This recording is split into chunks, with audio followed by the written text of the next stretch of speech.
자, 오늘은 천사의 얼굴이라는 제목으로 또 함께 은혜를 나누고자 합니다. 지금 일본에서는 올림픽 경기가 지금 한참 진행되고 있습니다. 전 세계적으로 코로나19 전염병이 극성을 부리고 있고 또 일본과의 이런 정치적인 문제로 인해서 이번 올림픽 경기에 참여하지 말아야 된다라는 그런 의견도 있었습니다. 그렇지만 4년 만에 한 번씩 열리는 이 올림픽 경기를 위해서 수년 동안 땀 흘리고 고생한 선수들을 생각해보면 이번 올림픽 경기에 참여하는 것이 그래도 잘했다라는 생각이 듭니다. 이 올림픽 경기는 어떤 선수에게는 간절한 꿈이 이루어지는 무대이기도 합니다. 이번 올림픽에서는 우리나라의 안산 선수가 여자 양궁에서 금메달 3관왕이 되었습니다. 모든 종목이 그렇지만 특히 양궁은 심리적인 안정을 유지하는 것이 좋은 성적을 내는 비결이라고 합니다. 그래서인지 이번 양궁대회부터는요, 선수들의 심박수가 이렇게 공개되고 있습니다. 개인전 결승전을 보면 상대 선수의 심박수가 분당 168까지 올라갔다고 합니다. 이에 비해서 우리나라의 안산 선수는 최대 119를 넘지 않아서 비교적 평안한 상태로 경기를 치렀다고 합니다.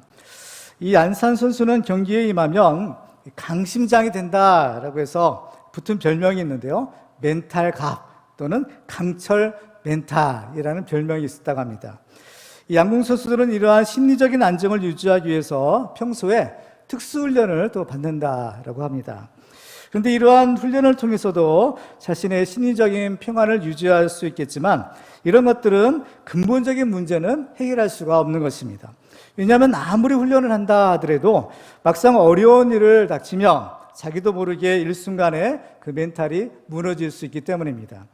성경을 보면 하나님이 주시는 축복 중에 평강의 축복이 있습니다.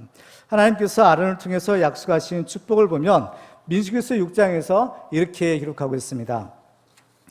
여호와는 그 얼굴을 내게로 향하여 드사 평강 주시기를 원하노라 할지니라 하라. 그들은 이같이 내 이름으로 이스라엘 자손에게 축복할지니 내가 그들에게 복을 주리라. 아멘.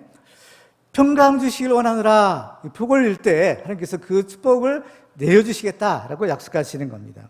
그래서 우리는 이 하나님이 주시는 평강의 축복을 받아야만 어떤 상황에서도 흔들리거나 또 당황하지 않을 수가 있는 것입니다. 오늘 본문을 보면 하나님이 주신 이 평강의 축복을 받은 사람이 있는데요. 그 사람이 바로 스데반 집사입니다. 스데반은 이 말씀을 마지막으로 전하고 이제 유대인들의 던진 돌에 맞아 순교를 당하게 됩니다.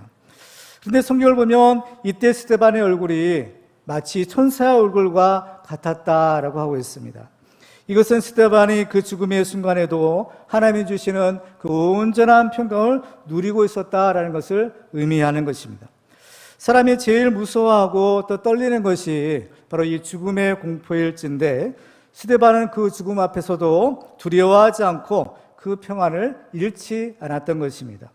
그러면 스데반은 어떻게 해서 이 천사의 얼굴과 같은 그러한 평강의 축복을 누릴 수가 있었을까요? 오늘 우리는 이 스데반이 자기의 목숨을 걸고 전했던 하나님의 말씀에 귀를 기울이고 어떤 상황에서도 하나님이 주시는 그 평강을 누리는 축복의 주인공들이 되시기를 주님의 이름으로 축원합니다. 자, 우리가 이 하나님이 주시는 평강을 누리려면 첫 번째로 하나님이 함께 하시는 임마누엘의 축복을 받아야 합니다. 오늘 본문을 보면 스데반의 요셉에 대해서 이렇게 말하는 것을 보게 됩니다. 오늘 본문 9절과 10절을 보시겠습니다. 여러 조상이 요셉을 시기하여 애굽에 팔았더니 하나님이 그와 함께 계셔 그 모든 환난에서 건져내사 애굽 왕 바로 앞에서 은총과 지혜를 주심에 바로가 그를 애굽과 자기 온 집의 통치자로 세웠느니라. 아멘.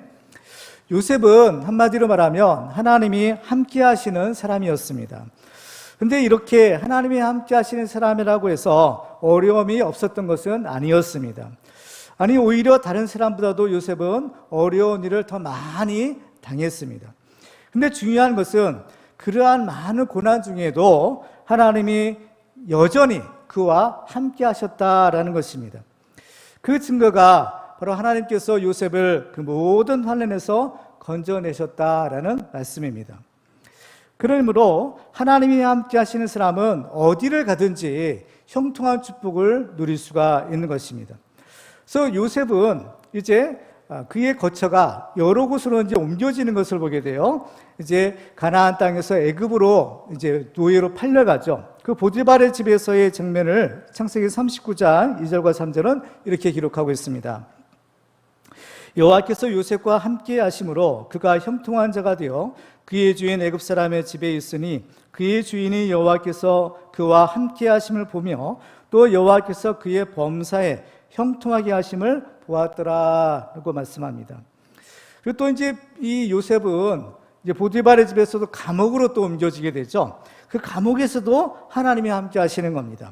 창세기 39장 21절 이하에 보면 여호와께서 요셉과 함께 하시고 그에게 인자를 더하사 간수장에게 은혜를 받게 하시매 간수장의 옥중 제수를 다 요셉의 손에 맡김으로 그 재반 사물을 요셉이 처리하고 간수장은 그의 손에 맡긴 것을 무엇이든지 살펴보지 아니하였으니 이는 여호와께서 요셉과 함께 하심이라. 여호와께서 그를 범사에 형통하게 하셨더라. 아멘. 근데 요셉은 이렇게 하나님이 함께 하셔서 이 형통한 축복을 받았는데요. 이 하나님이 함께 하시는 축복은 요셉만 받은 것이 아니라 하나님을 경외하는 그의 조상들도 또한 동일한 축복을 받았던 것을 보게 됩니다. 먼저 하나님께서 아브라함을 부르셨죠. 창세기 12장 3절에 보면 하나님이 아브라함에게 이런 축복을 약속하세요. 너를 축복하는 자에게는 내가 복을 내리고 너를 저주하는 자에게는 내가 저주하리니 땅의 모든 족속이 너로 말미암아 복을 얻을 것이라 하신지라. 바로 이것이 복의 근원이 되는 축복이고 바로 하나님이 너와 함께 하겠다라는 그러한 약속인 겁니다. 그래서 아예 하나님과 이 아브라함을 동일시할 정도로 그렇게 함께 해주시겠다는 거죠. 그래서 이 하나님이 함께 하시는 축복은 본인은 물론이고 하나님을 믿지 않는 사람들도 다 인정하는 것이었습니다. 그래서 창세기 21장 22절에 보면요, 이런 장면이 있어요. 그때 아비멜렉과 그 군대장관 비골이 아브라함에게 말하여 이르되 내가 무슨 일을 하든지 하나님이 너와 함께 계시도다. 하나님을 믿지 않은 그 이방 사람들, 가나안 사람들조차도 하나님이 이 아브라함과 함께 하신다라는 사실을 분명히 알게 된 겁니다. 그래서 이러한 아브라함의 축복이요, 그 다음 이삭에게로 또 내려가게 돼요. 창세기 26장 24절에 보면 하나님이 이삭에게 이렇게 약속합니다. 그 밤에 여호와께서 그에게 나타나 이르시되 나는 네 아버지 아브라함의 하나님이니 두려워하지 말라. 내 종 아브라함을 위하여 내가 너와 함께 있어 내게 복을 주어 내 자손이 번성하게 하리라 하신지라. 이삭도 바로 하나님 함께 하시겠다, 이 축복의 약속을 받았고 하나님이 함께 해주신 겁니다. 그 이삭 때도요, 아브라함 때처럼 바로 그 가나안 땅에 그 아비멜렉과 군대 장관이 이삭을 찾아온 일이 또 있었어요. 창세기 26장 28절에 보면 그들이 이르되 여호와께서 너와 함께 계심을 우리가 분명히 보았으므로 우리의 사이 곧 우리와 너 사이에 맹세하여 너와 계약을 맺으리라 말하였노라. 분명히 보았다는 겁니다. 뭘 보았다는 거예요? 하나님이 너와 함께 하시는 것을 우리가 분명히 보았다라고 고백하는 겁니다. 이삭에게 주신 축복은 또 그 다음에 야곱에게로 또 내려가게 돼요. 야곱이 이제 하란을 향해서 가다가 도중에서 노숙을 하게 되죠. 그때 하나님께서 꿈속에서 이 야곱에게 이렇게 말씀하십니다. 창세기 28장 15절에 보시면 내가 너와 함께 있어 네가 어디로 가든지 너를 지키며 너를 이끌어 이 땅으로 돌아오게 할지라. 내가 내게 허락한 것을 다 이루기까지 너를 떠나지 아니하리라 하신지라. 아멘. 너와 함께 하겠다, 너를 떠나지 않겠다라는 겁니다. 그렇죠? 이렇게 이 아브라함, 이삭, 야곱, 요셉, 이러한 위대한 믿음의 족장들, 그들의 주신 하나님의 축복이 뭐냐? 하나님이 함께 해주시겠다, 하나님이 함께 하셔서 떠나지 않겠다, 너를 떠나지 않겠다. 그러므로 형통한 축복을 받았던 겁니다. 근데 이렇게 하나님이 함께 하시는 사람은요, 자연스럽게 하나님과 동행하는 삶을 사는 겁니다. 그렇죠? 하나님과 함께 가는 거예요, 그야말로. 이 아브라함의 교훈을 보면 아브라함이 하나님의 말씀에 순종해서 그가 살던 곳에서 이제 가나안 땅으로 이주하게 됩니다. 그야말로 그의 고향, 본토, 친척, 아버지 집을 떠나서 바로 가나안 땅으로 오게 되죠. 하나님께서는 아브라함에게 또 그 손에게 이 가나안 땅을 주겠다 약속하시는 거예요. 그런데요, 성경을 보면 아브라함의 당대는 그 땅을 얻지 못했다라고 합니다. 스데반이 아브라함에 대해서 증거할 때도 보면 바로 그야말로 그곳에서 발붙일 만한 땅도 유업으로 얻지 못했다라고 말하고 있죠. 그렇기 때문에 지금 아브라함과 그의 후손들은 이 가나안 땅에서 그야말로 나그네 인생을 살았던 겁니다. 나그네 인생을 살다가 이제 요셉 때, 그죠? 바로 이 70명의 그 야곱의 가족들이 애굽으로 이제 내려가게 되는 거죠. 그런데 이 나그네 인생을 산다라는 것은 결코 안정된 삶과는 거리가 먼 거죠. 그죠? 한 곳에, 그죠? 이 좋은 집을 짓고 거기서 오래 머물러 사는 것이 아니라 나그네예요. 그야말로 떠돌이 인생인 겁니다. 여기 왔다, 저기 왔다, 그죠? 떠돌이 인생을 사는 거예요. 일반적으로 나그네 삶이라는 것은 우리가 생각하는 그런 평안한 삶을 누린 것과는 거리가 먼 것입니다. 그렇지만 이 아브라함과 그 후손들은 어디를 가든지 바로 이 평안을 누렸는데 그 이유는 바로 하나님이 그들과 함께 주시는 축복을 주셨기 때문인 겁니다. 그러므로 하나님을 믿고 하나님이 함께 하시는 축복을 받은 사람은 어디를 가든지 또 무슨 일을 만나든지 평안을 누리고 걱정할 필요가 없는 겁니다. 일에 대해서 사도 바울은 로마서 8장에서 이렇게 말하고 있습니다. 그런즉 이 일에 대하여 우리가 무슨 말 하리요? 만일 하나님이 우리를 위하시면 누가 우리를 대적하리요? 만일 하나님이 우리를 위하시면, 만일 하나님이 우리와 함께 하시면 누가 우리를 대적하겠느냐라는 겁니다. 그러므로 하나님이 주시는 축복 중에서 가장 근본적이고 가장 큰 축복은 바로 하나님이 우리와 함께 하시는 축복인 것입니다. 그러면 우리는 어떻게 해야 하나님이 우리와 함께 하시는 그 축복을 받을 수가 있을까요?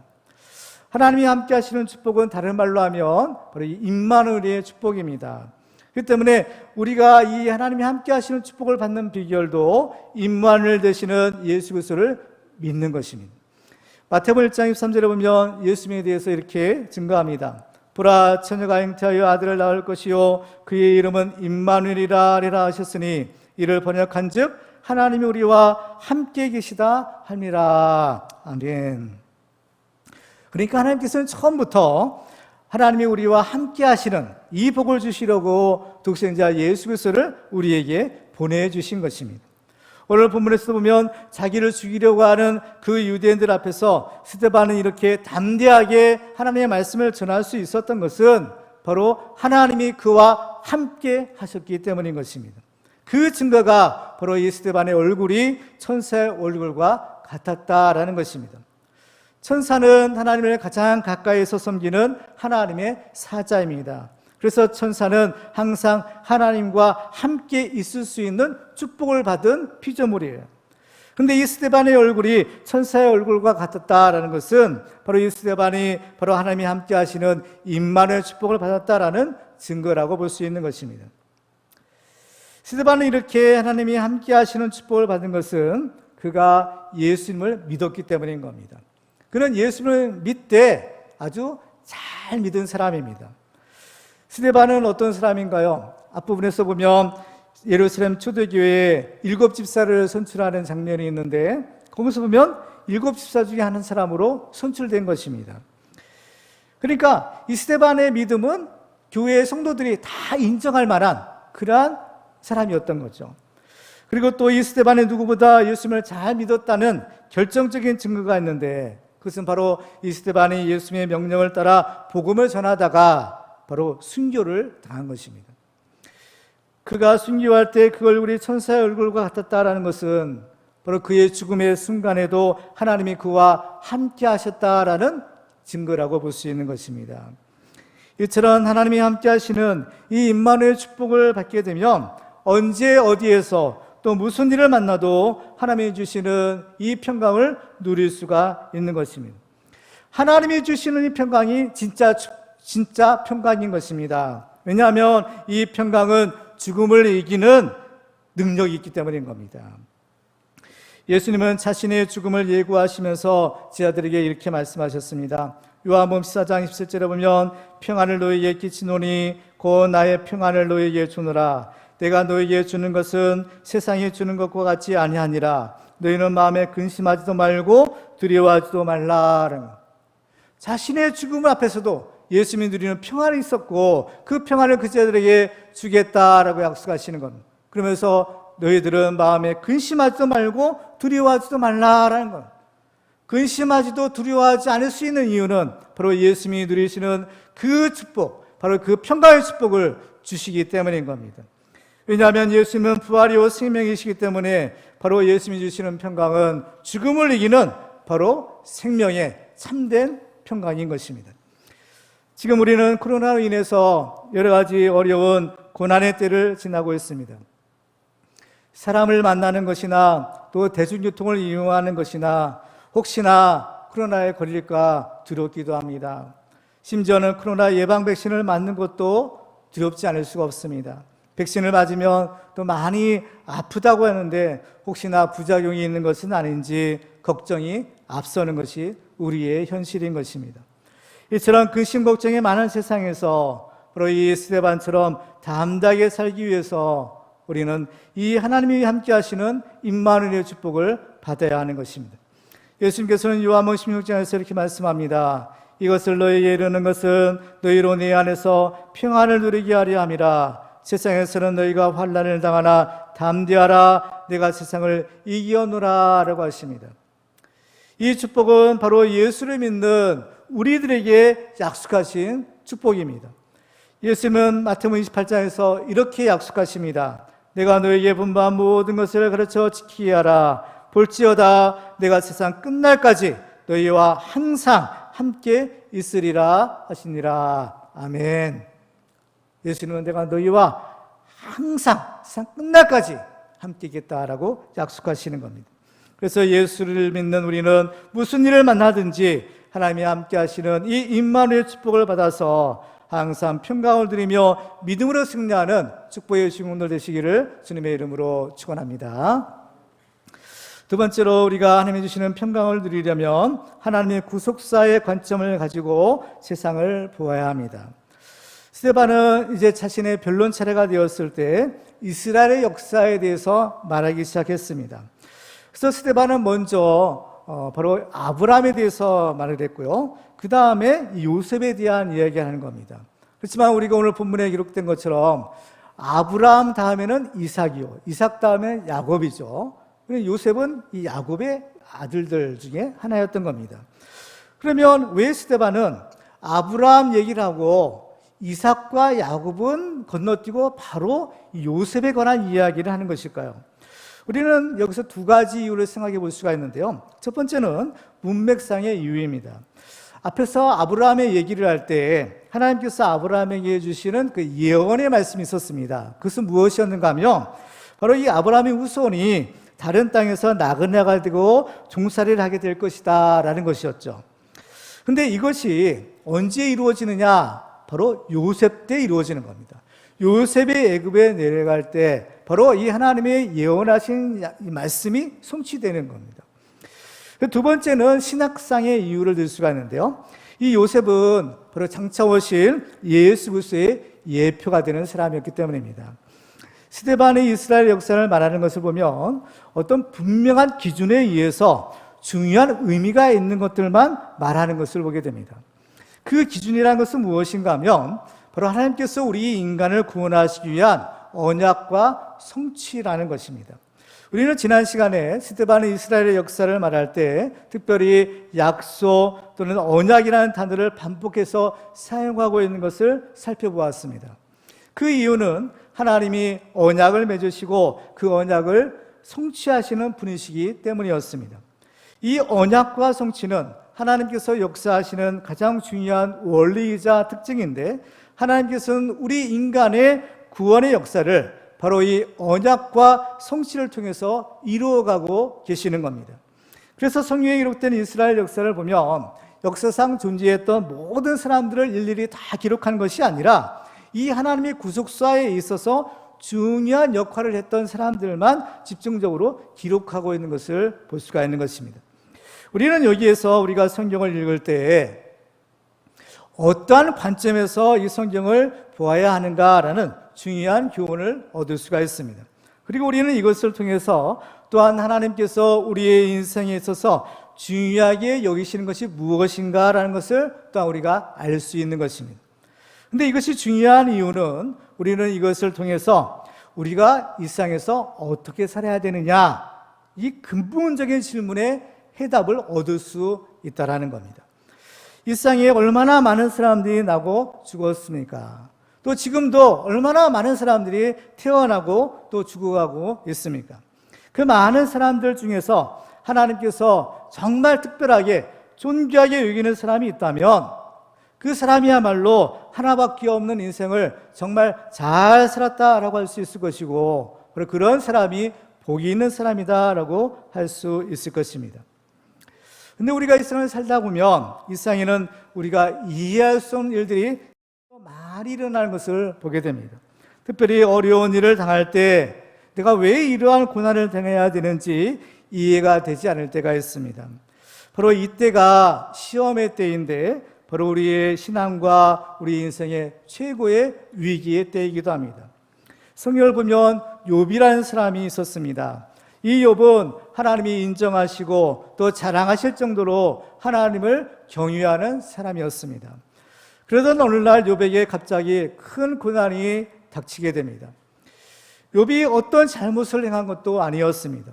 아무리 생각해 보아도 욥은 내가 왜 이런 고난을 당해야 되는지 도저히 그 이유를 알 수가 없었던 것입니다.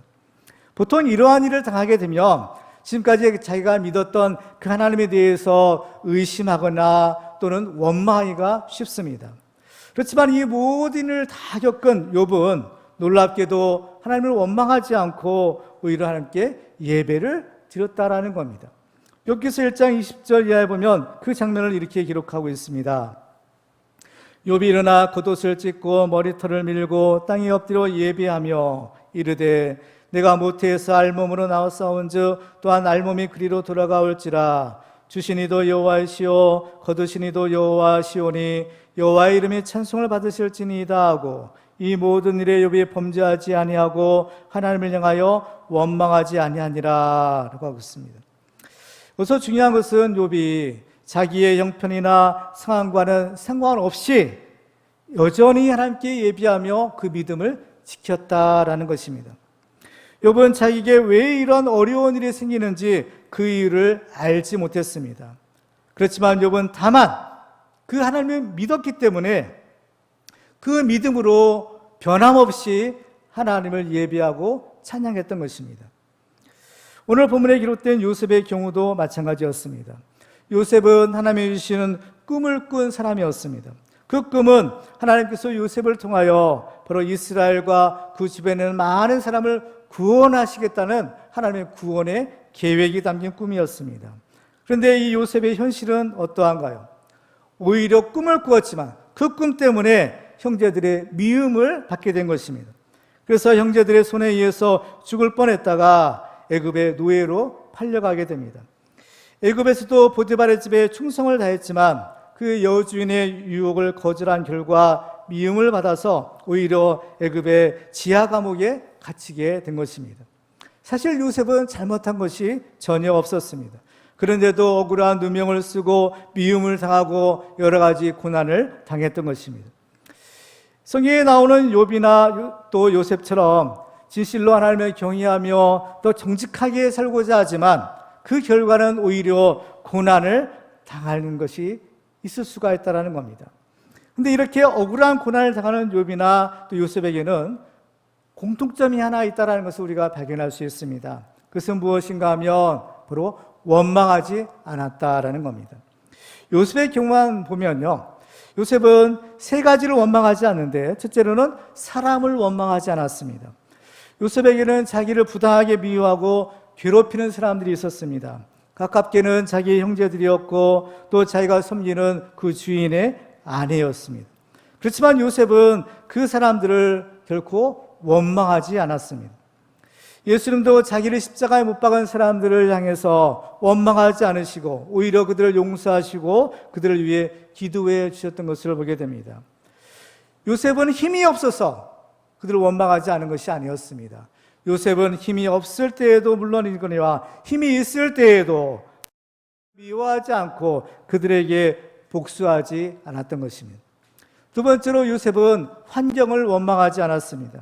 요셉은 채색 옷을 입고 아버지 집에 있을 때에든지, 또 자기를 죽이는 형제들에 의해서 구덩이에 빠졌을 때에든지, 또 애굽의 노예로 팔려가 보디발의 집에 있을 때에든지, 또 보디발의 아내의 모함을 받아 애굽의 지하 감옥에 있을 때에든지, 요셉은 자기의 상황이나 환경에 대해서 결코 불평하거나 원망하지 않았던 것입니다.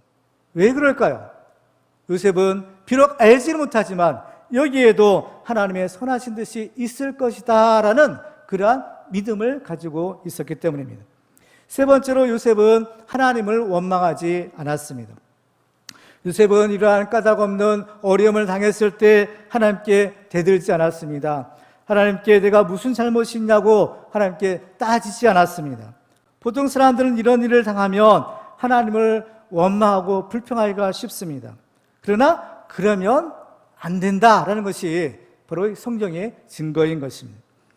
이스라엘 백성들도 광야에 나왔을 때 어려운 일을 당할 때마다 불평하고 하나님을 원망하게 됩니다.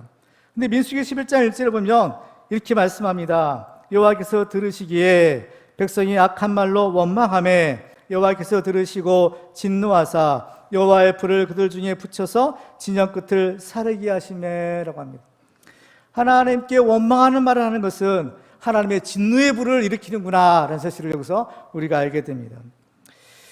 사실 이런 어려운 일을 당하게 되면요, 자기도 모르는 사이에 불평이나 원망의 말이 자연히 나오는 거죠. 이것이 우리 유혹인 겁니다.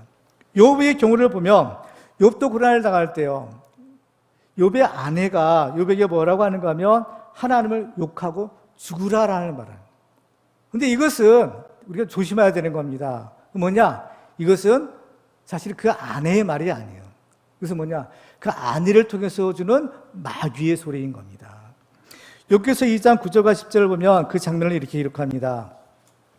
그의 아내가 그에게 이르되 당신이 그래도 자기의 온전함을 굳게 지키느냐? 하나님을 욕하고 죽으라.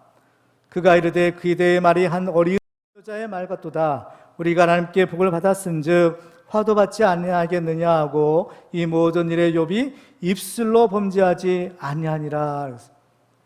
이 모든 일에 욥이 입술로 범죄하지 않았다라는 겁니다. 그렇지만 우리는 어려운 일을 당할 때 제일 큰 유혹이 뭐냐? 바로 이 입술로 죄를 범하는 거예요. 그렇지만 명심할 것은 그래서는 안 된다는 겁니다. 성경을 보면 하나님은 우리가 말한 그대로 이루어주겠다라고 하시는 것이 있어요.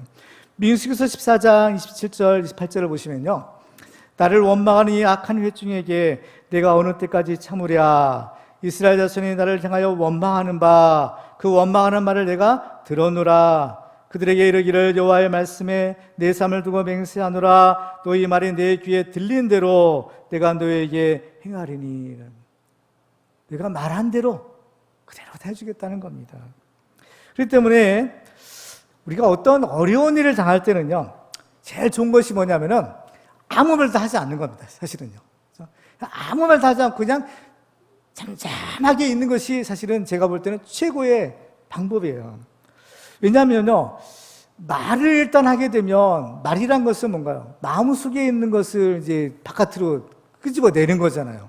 근데 이런 어려운 일, 또 억울한 일, 이런 힘든 일을 만나면 그 마음이 어때요? 상하게 되는 겁니다. 마음이 괴로운 거예요. 근데 그 괴로운 상태에서 말하면 자연히 어떻게 해요? 그 괴로운 것들이 쏟아져 나오게 되는 겁니다. 그렇기 때문에 우리가 이러한 일을 당하면요, 쉽게 말을 하지 말고 일단은 조금 참는 것이 지혜인 거예요. 일단은 한번 꼭 참아보는 거죠.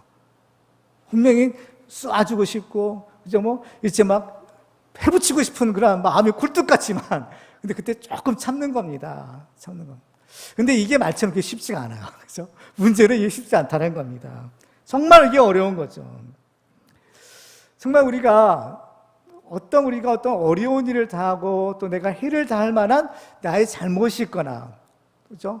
내가 실수한 것이 혹시라도 있으면, 내가 잘못했기 때문에 내가 이런 어려움을 당하는 거야. 이렇게 우리가 인정하고 또 참을 수도 있겠지만, 근데 문제는 내가 어떤 잘못도 하지 않았어요. 그렇죠? 그런데 정말 알 수 없이 혼연하게 내가 어려움을 당할 때가 있는 겁니다. 혼연하게 누가 나를 막 욕하고 비난하고 막 이런 경우도 있을 수가 있는 거잖아요. 그런 일을 당할 때 우리는 정말 당황하지 않을 수가 없고 정말 우리는 불안해지게 되는 겁니다.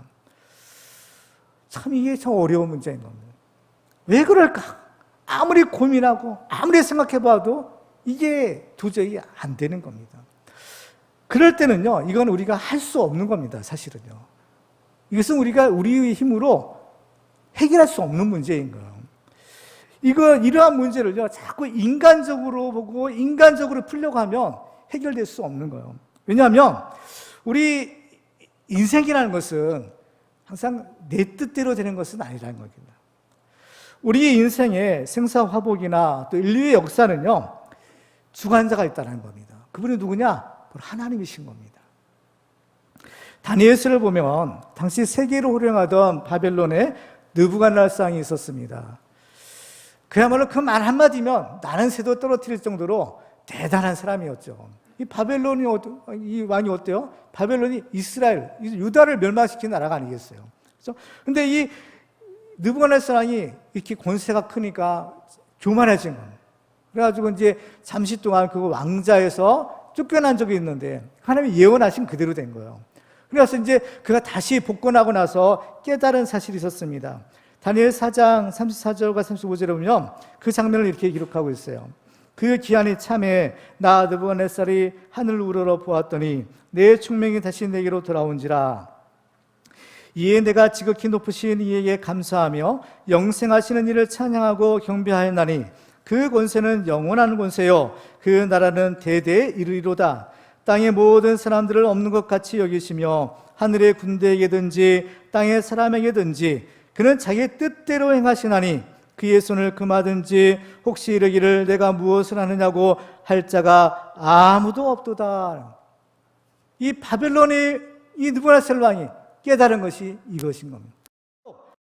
하나님만이 바로 절대적인 주권자다라는 사실입니다.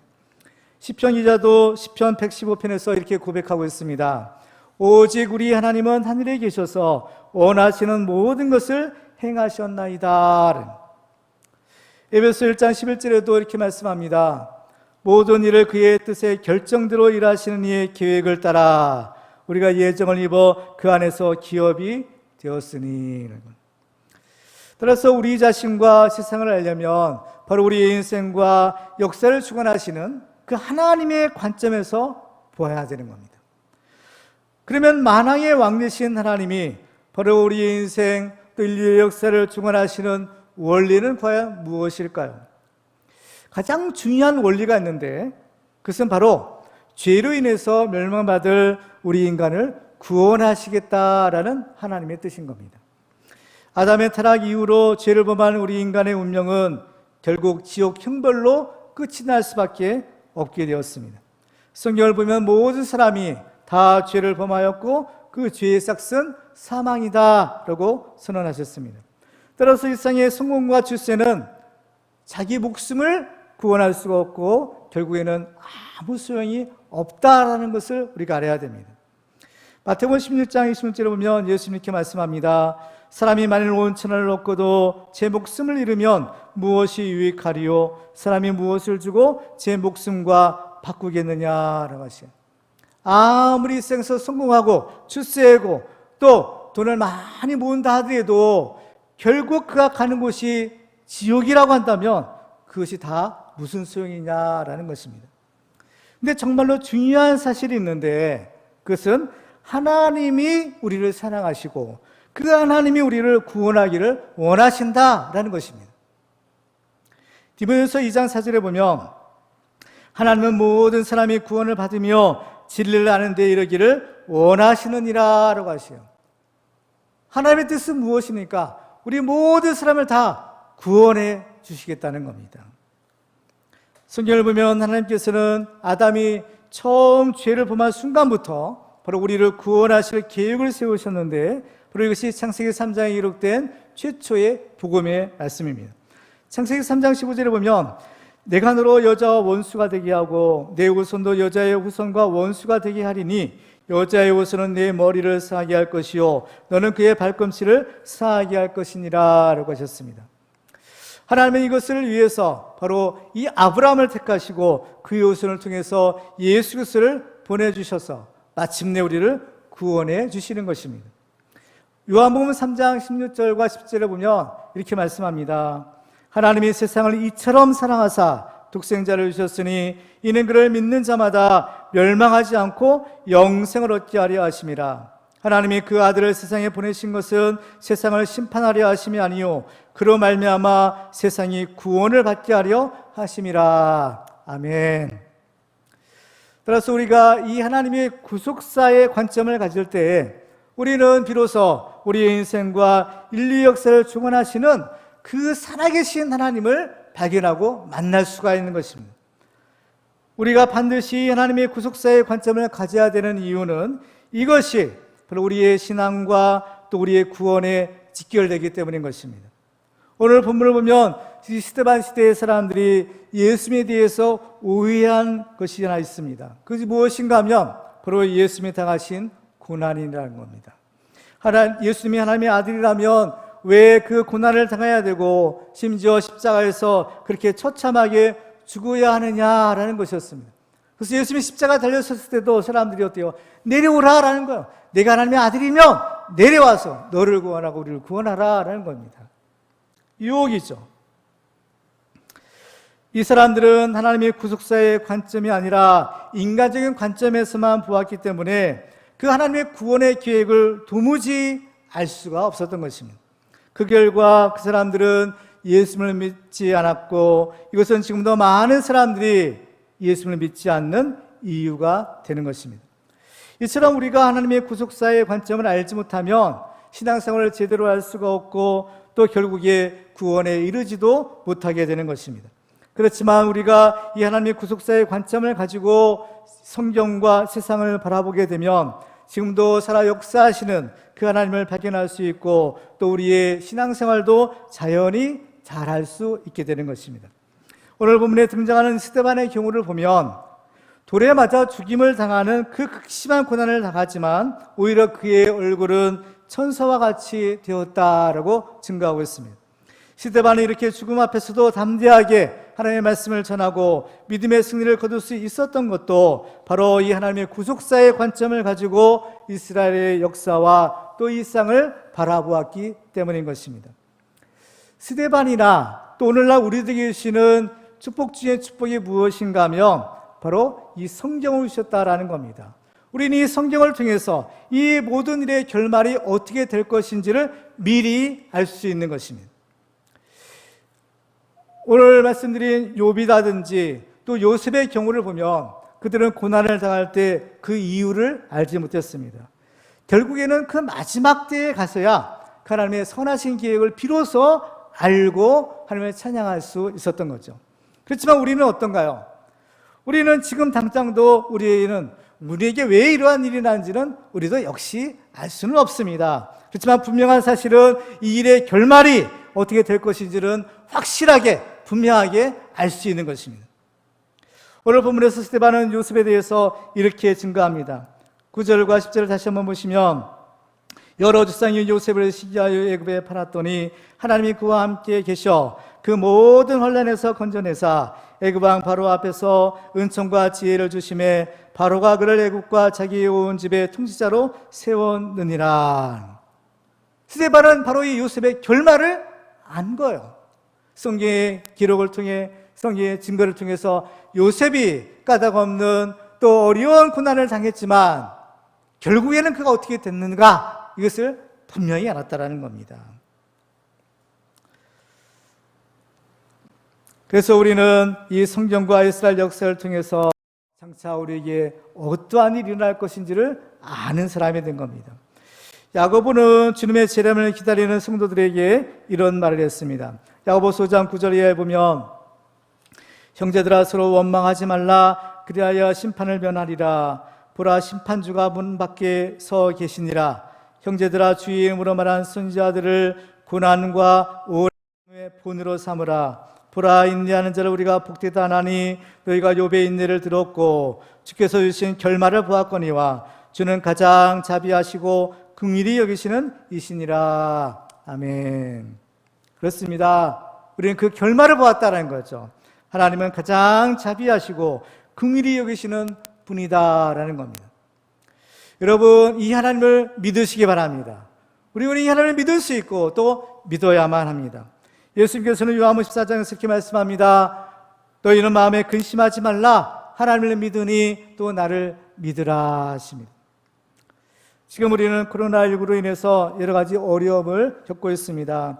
우리는 왜 이런 일이 생기고 또 우리가 왜 이런 고통을 당해야 되는지 그 정확한 이유는 알 수가 없습니다. 그렇지만 여기에도 분명한 하나님의 선하신 뜻이 있다라는 것을 우리는 알아야 합니다. 비록 지금 당장은 우리가 이해할 수 없어도 하나님은 여전히 우리를 사랑하시고 또 우리의 고난을 통해서 수많은 사람들을 구원하시려는 이 하나님의 뜻이 있다는 사실을 우리가 알고 우리는 끝까지 믿음을 지켜야 하겠습니다. 로마서 8장 28절에 보면 우리가 알거니와 하나님을 사랑하는 자 곧 그의 뜻대로 부르심을 입은 자들에게는 모든 것이 합력하여 선을 이루느니라 라고 하십니다. 모든 것이 합력하여 선을 이루시는 하나님이신 겁니다. 지금은 고난의 때요 불확실한 시대를 우리가 살고 있지만 우리는 스데반처럼 이 하나님의 구속사의 관점을 가지고 어떤 상황에서도 흔들리지 않는 믿음의 승리자들이 되시기를 주님의 이름으로 축원합니다. 이제 말씀을 맺겠습니다. 오늘 우리는 스데반이 자기의 목숨을 걸고 전했던 하나님의 말씀을 살펴보았습니다. 스데반의 죽음 앞에서도 천사의 얼굴과 같은 그러한 평안의 축복을 누릴 수 있었던 비결은 두 가지였습니다. 하나는 예수를 믿음으로 하나님이 함께 하시는 임마누엘 축복을 받았기 때문이요, 또 한 가지는 하나님의 구속사의 관점을 가지고 이스라엘 역사와 또 세상을 보았기 때문이었습니다. 옛날 욥이나 또 요셉은 그 이유도 알 수 없고 그 결말도 알 수 없는 고난을 당했지만 끝까지 인내함으로 마침내 믿음의 승리자가 되었습니다. 지금 우리도 코로나를 비롯한 여러 가지 고난을 겪고 있습니다. 비록 우리도 그 원인을 알지 못하지만 중요한 것은 이 모든 일의 결말이 어떻게 될는지를 분명하게 알 수 있다라는 것입니다. 예수님은 너희는 마음에 근심하지 말고 하나님을 믿으니 또 나를 믿으라 라고 하셨습니다. 우리도 스데반처럼 이 예수님을 믿음으로 하나님이 함께 하시는 임마누엘 축복을 받고 하나님의 구속사의 관점을 가지고 어떤 상황에도 흔들리지 않는 믿음의 승리자들이 다 되시기를 주님의 이름으로 축원합니다.